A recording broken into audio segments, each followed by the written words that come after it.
Baik, Assalamualaikum warahmatullahi wabarakatuh. Perkenalkan, nama saya Aris Melandar dengan NIM 210222219.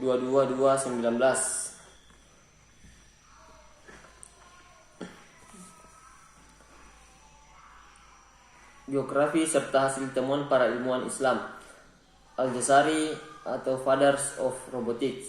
Di tahun 1100-an, sebuah jam yang sangat tidak biasa dan unik dibuat oleh Al-Jazari, seorang insinyur matematikawan unik sudah dibuat oleh Al-Jazari,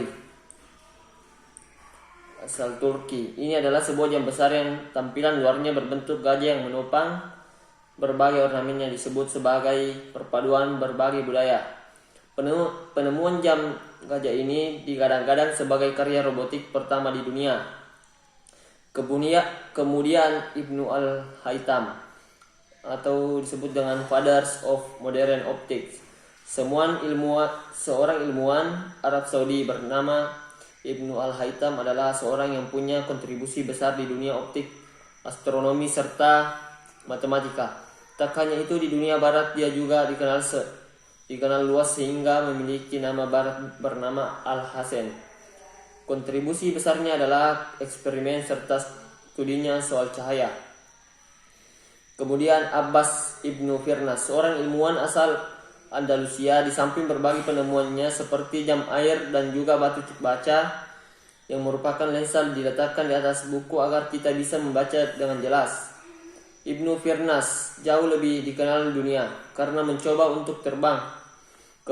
Kemudian Ibnu Sina dikenal di dunia barat dengan nama Avicenna, mungkin nama ilmuwan terbesar dalam dunia. Dia adalah seorang polimatik, di mana ia menguasai ilmu fisika, astronomi, filsafat, dan beberapa lainnya. Ia sendiri paling dikenal dalam dunia medis dan dinobatkan sebagai bapak medis modern. Nomor 2. Perspektif Islam tentang ipteks. Islam dan ipteks, akal dan wahyu. Akal berasal dari bahasa Arab akala, yakilu, yang secara lughawi memiliki banyak makna sehingga kata al-akal sering disebut sebagai lafaz mustarak, yakni kata memiliki banyak makna.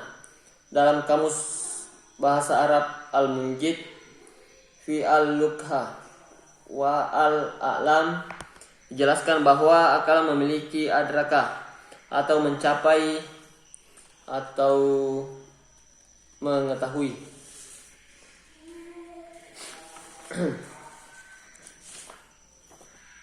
Kata al-akal sebagai masdar atau akar kata juga memiliki arti nurun ruhaniyun bihi tudriku al-nafsu ma la tudrikuhu bi al-hawas, yaitu cahaya rohani yang dengannya seseorang dapat mengetahui sesuatu yang tidak dicapai oleh indera. Al-akal juga diartikan dengan al-qalb, hati nurani atau hati sanubari. Sedangkan kata al-akal pelaku Islam fa'il sering digunakan untuk menyebutkan manusia yang berakal. Makhluk selain manusia disebut dengan ghair al-akal, makhluk tak berakal. Istilah akal dalam Al-Quran. Kata al-akal dalam bentuk kata benda atau masdar tidak terdapat dalam Al-Quran. Al-Quran hanya menurut dalam bentuk kata kerjanya fi'il, yaitu kata akalu dalam ayat 1, takilun dalam 24 ayat, nakil dalam 1 ayat, yakiluha 1 ayat, dan yakilun 22 ayat. Kata itu dalam arti faham dan mengerti. Contoh dapat dituliskan dari ayat berikut ini. Aftat ma'una ayyu'minu lakum fariqu minhum yasma'una kalamallahi summa yuharrifunahu min ba'di ma akalu wa hum ya'lamun, yang artinya, apakah kamu masih mengharapkan supaya mereka percaya padamu, Padahal segolongan dari mereka mendengarkan firman Allah, mereka mengubahnya setelah mereka memahaminya dan mereka sebenarnya mengetahui.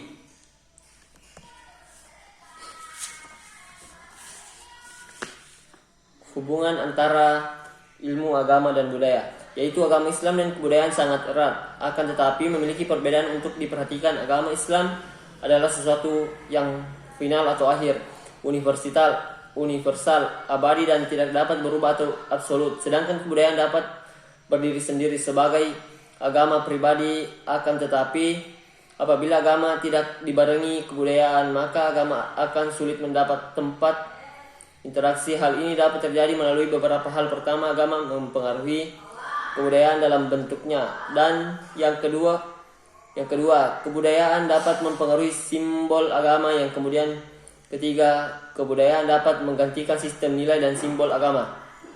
Nomor 4, integrasi ajaran Islam dan ilmu pengetahuan. Integrasi ilmu pengetahuan atau sains dan agama Islam memanglah memiliki sudut pandang yang berbeda, namun hal ini keselarasan antara keduanya haruslah ditingkatkan, karena keduanya memiliki peran penting dalam kehidupan manusia dan kemajuan sebuah bangsa. Agama merupakan pedoman atau tata cara atau petunjuk melalui aturan di dalam kitab suci, di mana dalam ilmu pengetahuan atau sains yang berorientasi pada interaksi komunikasi yang ada di dalam masyarakat. Keduanya tentu memiliki hubungan di mana berintegrasi pada perilaku moral, etika dan kemasyarakatan. Nomor 5, jelaskan apa itu slogan ilmu untuk ilmu, yaitu menarik perubahan masyarakat umum dan menyarankan gagasan dengan tepat dan cepat. Pengertian slogan adalah pendek yang mudah diingat. Slogan adalah bentuk penyampaian informasi yang disusun sependek mungkin. Nomor 6, akibat yang ditimbulkan dari pemisahan ilmu pengetahuan dan ajaran Islam. Memahami akal dan iman sebagai hubungan yang terpisah adalah cara berpikir yang keliru. Orang yang berpikir demikian berarti terjebak dengan budaya ilmu yang rusak. Justru manusia enggan menggunakan akalnya itu diancam dan dengan neraka sa'ir nantinya. Ungkap Abbas sambil mengutip ke-10 surah Al-Mulk. Menurut Abbas, akal dan nalar manusia adalah bukti kesempurnaan manusia sebagai makhluk yang paling mulia. Keduanya menjadi sarana untuk meningkatkan keimanan kepada Allah Subhanahu wa taala, bukan sebaliknya dipakai menggerus keyakinan dan fitrah terhadap kebenaran agama Islam. Nomor 7, perbedaan ilmu bebas dan tidak bebas nilai. Ilmu bebas nilai adalah tuntutan yang ditujukan kepada ilmu pengetahuan agar ilmu pengetahuan dikembangkan dengan memperhatikan nilai-nilai atau tujuan lain di luar ilmu pengetahuan. Ilmu tidak bebas nilai memandang bahwa ilmu itu selalu terkait dengan nilai, harus dikembangkan dengan mempertimbangkan aspek nilai. Nomor 8, beberapa akhlak Islam yang sepatutnya diterapkan. Pertama, rasa tanggung jawab terhadap Allah Subhanahu wa taala. Sebab ulama merupakan pewaris para anbiya. Tidak ada pangkat yang lebih tinggi daripada pangkat kenabian, dan tidak ada derajat yang ketinggiannya melebihi para pewaris pangkat itu. Kedua, tawadu. Salah satu moralitas yang harus dimiliki oleh ilmuwan ialah tawadu. Orang yang benar berilmu tidak akan diperalat oleh ketertipuan dan tidak akan diperbudak oleh perasaan ujub, mengagumi diri sendiri, karena dia yakin bahwa ilmu laksana lautan yang tidak bertepi, yang tidak ada seorang pun yang akan berhasil mencapai pantainya. 9. Ayat kauliyah dan kauniyah. Ayat kauliyah dan ayat kauniyah yang dapat dipelajari dalam Al-Quran. Contoh ayat kauliyah tentang penciptaan langit dan bumi terkandung dalam surah Al-Hadid ayat 4, yang terjemahannya dialah yang menciptakan langit dan bumi di 6 masa, kemudian bersemayam di atas arsy.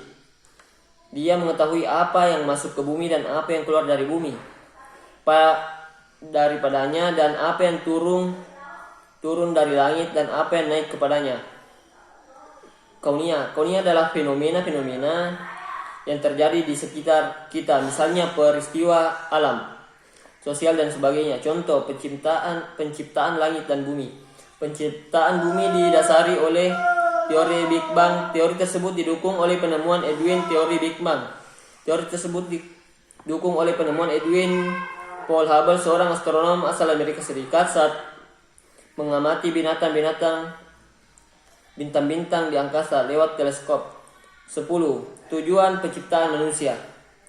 Manusia diciptakan oleh Subhanahu wa taala, diantaranya adalah untuk beribadah kepadanya dan menjadi khalifah Allah Subhanahu wa taala di muka bumi ini. Khalifah Allah fi al-ard.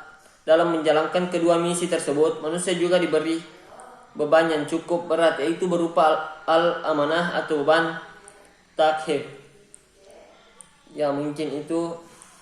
Assalamualaikum warahmatullahi wabarakatuh.